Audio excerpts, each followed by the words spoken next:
Hello everyone, and welcome back to the channel for the start of Alliance War Season 33. We had a short 2-week break where there was a little bit of drama about Alliance War potions and loyalty. I am going to link a video and a card that I made regarding this topic if you want to get my take on it. But long story short, I am going to be keeping track of my item usage for anything that would cost loyalty. So that's like the gray boosts and the class boosts, as well as any healing and reviving that I do. And I'm going to post an update of that every 3 wars. So once a week, you will get an update of what my estimated loyalty cost for the season is. And aside from that, the 2-week break wasn't that bad. It was kind of nice to get right back into things. War makes the game interesting to me. And there's going to be a lot of kind of copy-paste fights from last season just because the unstoppable armor tactic is still active. And on this war, it's going to be Nebula taking 4 fights and then Sorcerer Supreme taking a tricky mini-boss at the end. And I decided to run Recoil with Nebula simply because I saw that the first 2 defenders I was going up against was HQ Sean. By the way, we are up against TCN. And, you know, TCN, they're #1 in prestige in the world. So, you know what kind of accounts they have. I wouldn't put it past anyone from having a rank 4 iBom and Man-Thing. But this first fight, it's not really the best place to put iBom. Yes, it has power focus 2, so it is possible that if he throws too many special 2s, you can get into trouble. But the thing that makes him really dangerous is if he gets to a special 3, because you're already going to be bringing in a poison immune, so the special 2 doesn't really do anything here. And regardless, it's Nebula, so that goes down there. I wonder if they meant to put him on the first node that had the static defense and the shocks and everything. But either way, Nebula is poison immune, and I've typically used Nebula as we check in with our first potion of the war season there. I've typically used Nebula for this node 20 Man-Thing as well. He's definitely a meta placement over the past season. We saw him almost every war here. And we did prefer sending Nebula, and you'll see why. There's sort of a foolproof way of using Nebula to get it down. It helps to have Proxima, but certainly champs like Omega Red can do this fight. We've actually been sending rank 4 Dr. Dooms as well, which is a little bit more skill-based, but it can totally be done. But yeah, the technique here is we don't want to make contact with him too much. We don't want to hit him. I don't want to mess with the strike counter or the static defense. We don't want him to get any armors except for the random ones that come. So there he gets his first armor. With Proxima, it's helping me so that I've gotten to 20 already. We have to be careful when he hits our block. When he nullifies, he has a little bit of Mystic Dispersion, so that's how he's gained his power. Stand Your Ground helped me out a lot there. We heavy counter in the corner, which resets masochism. And then the foolproof part of it is you just parry over the shocks during the masochism timer. Never proccing any of the Strike Fury, never proccing any of the armors, which can give him more unstoppable. And yeah, that has worked very, very well for me.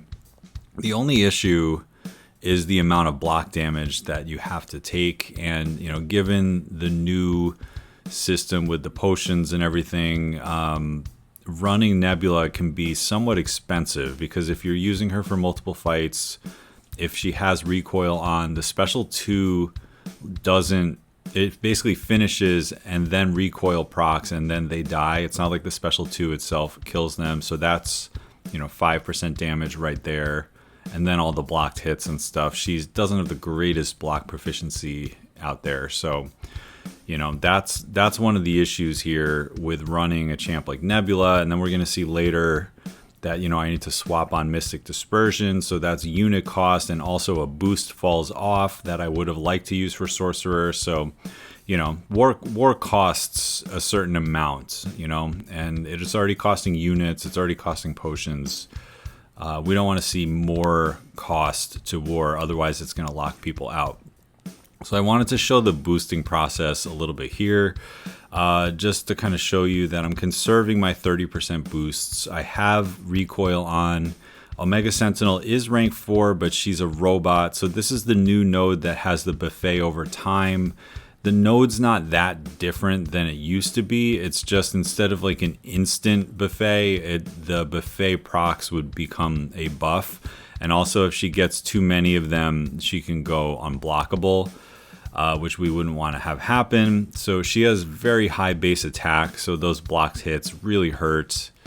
But that is the end of her, and because we started with the 10 amp charges from Proxima, none of her abilities procced, so we didn't have to worry about her gaining armors, we didn't have to worry about her auto-blocking us, and we basically turned off buffet as well, and then we were able to just end the fight like normal.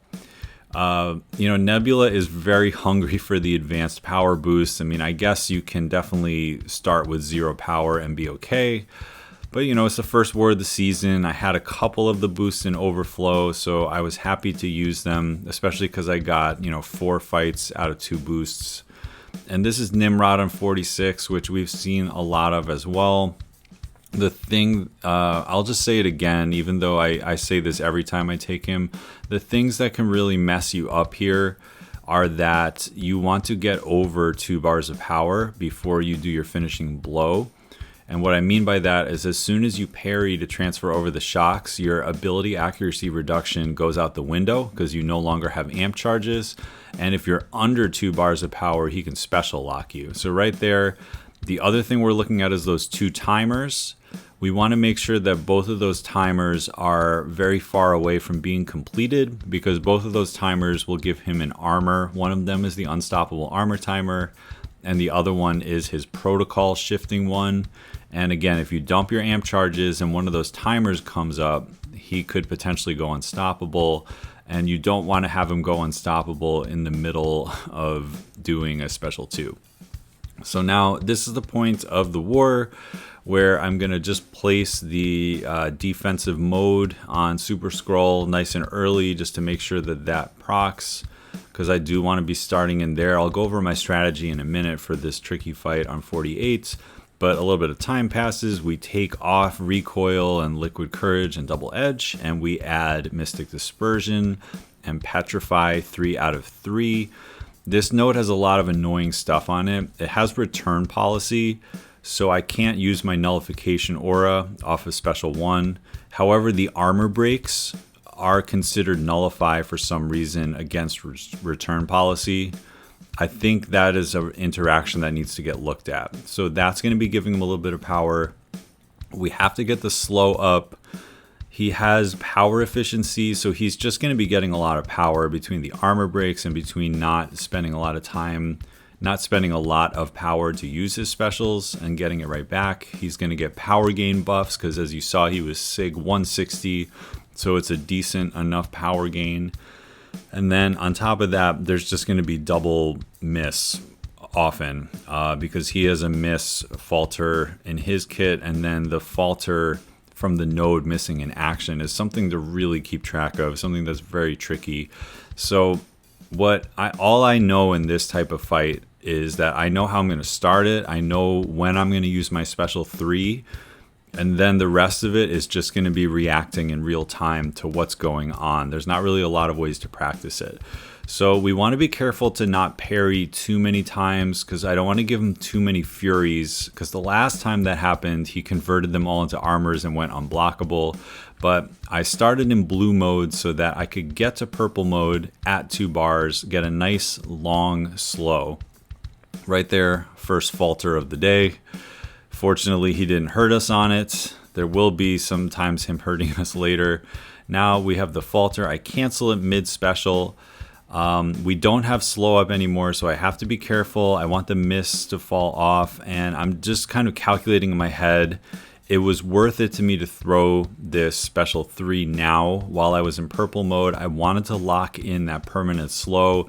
Even though this is going to push him to 2 bars of power, I know that there's going to be a lot of blocking of special 2s.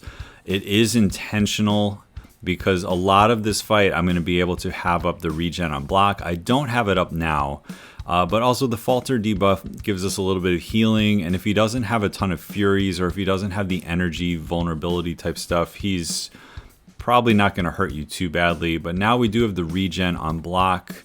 which is going to help us a lot. Of course, I instinctively dexed there, which was a huge mistake. Didn't cost me that much, but definitely threw me off a little bit.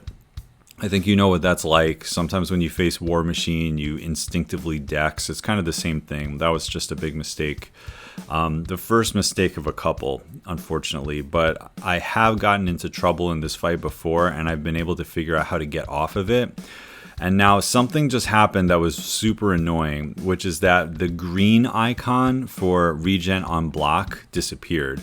Also, he procced a falter as I was activating a special right there, and it really threw me. And then I was going to intercept his heavy with another special, and the falter procced mid special, which I think if the special connects, then it will transfer the falter over. But if you start the special like that and then he starts, I don't know. Either way, I wasn't expecting both of those falters, and it cost me almost my entire health bar. So we throw a special 3 to kind of get this back. Again, you can see the regen on block is active, but there's no green passive that shows me it's active, which to me is very annoying because I need to know if that thing is up or not. And fortunately, I'm going to be throwing enough specials to keep it up and to just kind of instinctively know it's there. But it's a big part of this fight for her. It's one of the reasons that I'm using her is because I know I'm going to be pushing him to special 2s, and I know I'm going to have to block them. So not being able to see it is a little bit of a drag. But we've regened a lot back. Some of that is from the falter debuffs themselves because there's just so many on us. Some of them are not. We have power back boosts, so I'm just kind of cycling the special 2s here, being ready to block those. Mystic Dispersion pushes us to 3 bars of power now. Let's see, one of these special 3s does a ton of damage. I think it's this one, mostly because there are armor breaks on him. Is it this one? Yeah, so I was very, very happy to see that. The 3 armor breaks gave like a 100k special right there. That was very nice to see. So those armor breaks are pretty potent, and I have double falters on me, dude. I have double falters on me, so I'm like, I am not messing with any special attack except for my special 3 right now. The dude just gained so much power. There's falter all over the place. I mean, if Sorcerer Supreme wasn't such a good champion, and if I didn't feel as comfortable with her, that would almost certainly be a death. So good counter, tough fight. I think I played it pretty well, aside from those mistakes at the beginning, and we got through it. So it was a pretty straightforward war in general, you know, like 2 path fights, 2 shared fights, 1 mini boss, 2 champions, 2 mastery setups. I used 3 potions, I used a bunch of boosts, and you know, the reason you use the boost is so that you have to use fewer potions, but you know, the boosts themselves also cost loyalty. And we lucked out in this war because our opponents, one of their members did not place their defense, and we ended up tying the war on attack bonus. But the time didn't matter because we won based on diversity, because they only placed 145 defenders. So that was a benefit to us. However, it's part of the game. You know, when you play this competitive mode, you've got to get all hands on deck. There has been a time that we forgot to place a defense, or actually no, we've never not placed a defense, but there was a time that we had one diversity mistake and it actually cost us a war. So I do understand the team aspect of this, and you need all the cylinders firing, but we will also gladly take the benefit of that because we had a little bit of a sloppy war, but we ended up winning based off of that, and hopefully we got those nerves and those shakes out of the way in this first war. For me, I wasn't too nervous because they were all fights that I've done, or like replicas of fights that I've done before, which is a nice way to start the season. And yeah, 1-0 is not a bad way to start, and we'll see how the rest of it goes. So thanks for checking it out. I'm always happy to share my war gameplay with you all. I'm very excited that the season is back, and like I said, I will be tracking that item usage and posting it once a week. If you have any interest in doing that yourself, do check out the video. I'm gonna pin it in the comments. It has a spreadsheet and everything for you to keep track. I think it's the best way we can combat the loyalty discrepancies is to actually see what people are using in war. And with that, I'm going to sign off for now. Hope you have a great day, and I'll catch you in the next one.